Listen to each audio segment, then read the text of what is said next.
আচ্ছা, শব্দ কি শুধু কয়েকটা অক্ষর, নাকি প্রত্যেকটা শব্দের পেছনে একটা আস্ত গল্প লুকিয়ে থাকে? চলুন আজকে আমরা কিছু নতুন শব্দ শিখব, তবে একটু অন্যভাবে, একটা রোমাঞ্চকর গল্পের মধ্যে দিয়ে, যা আমরা শুনব একজন প্রাজ্ঞ ঐতিহাসিকের মুখ থেকে। চলুন শুরু করা যাক। কথাটা কিন্তু একদম সত্যি। প্রত্যেকটা শব্দেরই একটা ইতিহাস আছে, একটা গভীরতা আছে। ঠিক যেমন একটা পুরনো পরিত্যক্ত বাড়িতে অনেক রহস্য লুকিয়ে থাকে। আর আজ আমরা ঠিক এমনই একটা রহস্যময় বাড়ির গল্প শুনব, আর তার সাথে সাথে কিছু শব্দের লুকানো অর্থ খুঁজে বের করব।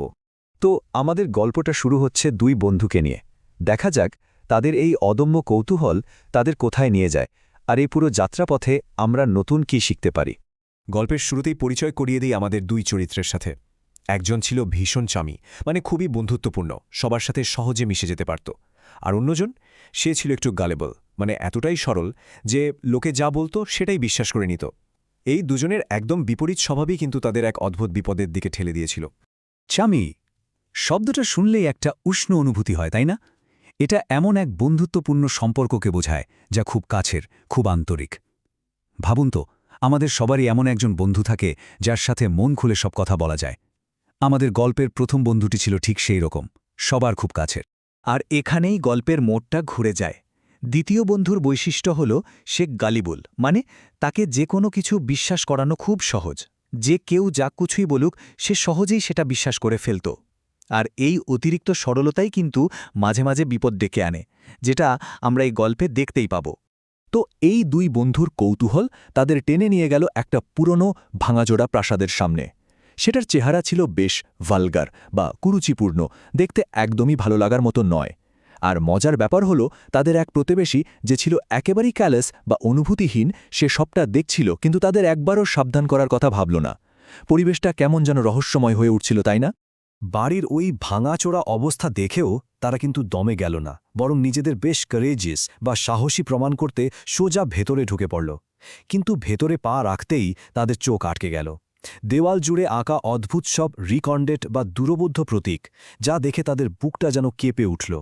রেকন্ডাইট শব্দটা এমন কোনো জ্ঞান বা বিষয়কে বোঝায় যা খুব কম লোকই জানে, যা বেশ গভীর আর রহস্যময়। ধরুন কোনো প্রাচীন পুঁথির ভাষা বা কোনো গুপ্ত সংগঠনের চিহ্ন। ওই দেওয়ালের প্রতীকগুলো ছিল ঠিক তেমনই, অজানা আর রহস্যে ভরা। ওই অদ্ভুত চিহ্নগুলো দেখে তাদের দুজনের মুখেই একটা কুইজিক্যাল বা প্রশ্নবোধক ভাব ফুটে উঠল। কি ওগুলো, মানে কি? ভেতরে ভেতরে যে ভয়টা দানা বাঁধছিল, তারা সাহসের সাথে সেটাকে কোয়েল বা দমন করার চেষ্টা করতে লাগল। কোয়েল শব্দটার কিন্তু বেশ জোর আছে। এটা শুধু বাইরের কোনো বিদ্রোহ দমন করা বোঝায় না, নিজের ভেতরে তীব্র অনুভূতি, যেমন ধরুন ভয়, রাগ বা টেনশন, জোর করে চেপে রাখার ক্ষেত্রেও এটা ব্যবহার হয়। আমাদের গল্পের বন্ধুরাও ঠিক সেটাই করার চেষ্টা করছিল, নিজেদের ভয়টাকে গায়ের জোরে দাবিয়ে রাখার। চারদিকে এত রহস্য, এত প্রশ্ন, মনে একটাই প্রশ্ন জাগে, এই অদ্ভুত নিস্তব্ধ বাড়িটার উদ্দেশ্যটা কি? কেন বানানো হয়েছে এটা? আর এই প্রশ্নই গল্পটাকে তার সবচেয়ে রুদ্ধশ্বাস মুহূর্তের দিকে নিয়ে যায়। হঠাৎই যান্ত্রিক গোলমালের এক তীব্র কম্মোশন বা হট্টগোল শুরু হলো। কোত্থেকে যেন একটা অদ্ভুত ডিভাইস বা যন্ত্র থেকে বিকট শব্দ আসতে শুরু করল। আর সেই শব্দে তারা একেবারে স্ট্যান্ড বা হতবাক হয়ে গেল। কমোশন শব্দটা শুনলেই যেন একটা হট্টগোল আর বিশৃঙ্খলার ছবি চোখের সামনে ভেসে ওঠে। হঠাৎ করে শুরু হওয়া গোলমাল বা শোরগোলের পরিস্থিতি বোঝাতেই এটা ব্যবহার হয়। ওই মুহূর্তে পুরো বাড়িটা যেন একটা বিকট শব্দে থরথর করে কাঁপছিল। এক সত্যিকারের কমোশন। চারপাশ থেকে নানা রকম যান্ত্রিক শব্দ আসছিল, আর তাদের মনে হচ্ছিল তারা যেন বিলিগার্ড বা চারদিক থেকে আক্রান্ত। মনে হচ্ছিল যেন পুরো বাড়িটাই জীবন্ত হয়ে তাদের ওপর চেপে বসছে, বের হওয়ার কোনো রাস্তাই আর খোলা নেই। বিপদ যেন কিছুতেই পিছু ছাড়ছিল না। হঠাৎ ছাদ ফেটে ঝরঝর করে পানি পড়তে শুরু করল। মুহূর্তের মধ্যে তারা একদম ড্র্যাঞ্চড বা ভিজে চুপচুপে হয়ে গেল। আর জানালার বাইরে তখন ব্লিক বা বিবর্ণ আশাহীন গোধূলির আকাশ, যা তাদের অসহায়ত্বকে যেন আরও বাড়িয়ে দিচ্ছিল। ব্লিক এই শব্দটা শুধু একটা রুক্ষ প্রতিকূল পরিবেশকেই বোঝায় না, এটা কিন্তু মনের গভীর হতাশা বা আশাহীনতাকেও প্রকাশ করে। যখন মনে হয় ভবিষ্যৎ অন্ধকার, তখন আমরা বলি ব্লিক ফিউচার। বাইরের আকাশটা ছিল যেন তাদের মনের অবস্থারই একটা প্রতিচ্ছবি। এই চরম বিপদের মুহূর্তে ক্লান্তি আর ঠান্ডায় এক বন্ধু তো প্রায় ডোজ বা ঝিমিয়ে পড়ছিল। কিন্তু অন্য বন্ধুটি ছিল অসম্ভব টেনেশিয়াস বা নাছোড়বান্দা। সে হার মানেনি, বন্ধুকে টেনে একটা জ্যাম হয়ে থাকা দরজার দিকে নিয়ে গেল। টেনেশিয়াস, এই গুণটাই কিন্তু ওই সময়ে বাঁচার জন্য সবচেয়ে জরুরি ছিল। টেনেশিয়াস মানে হল চরম প্রতিকূলতার মধ্যেও হাল না ছাড়া, লক্ষ্যে স্থির থাকা। তার এই অদম্য মনোভাবেই তাদের বাঁচার একমাত্র আশা ছিল। কিন্তু ওই দরজাটাও জ্যাম হয়েছিল।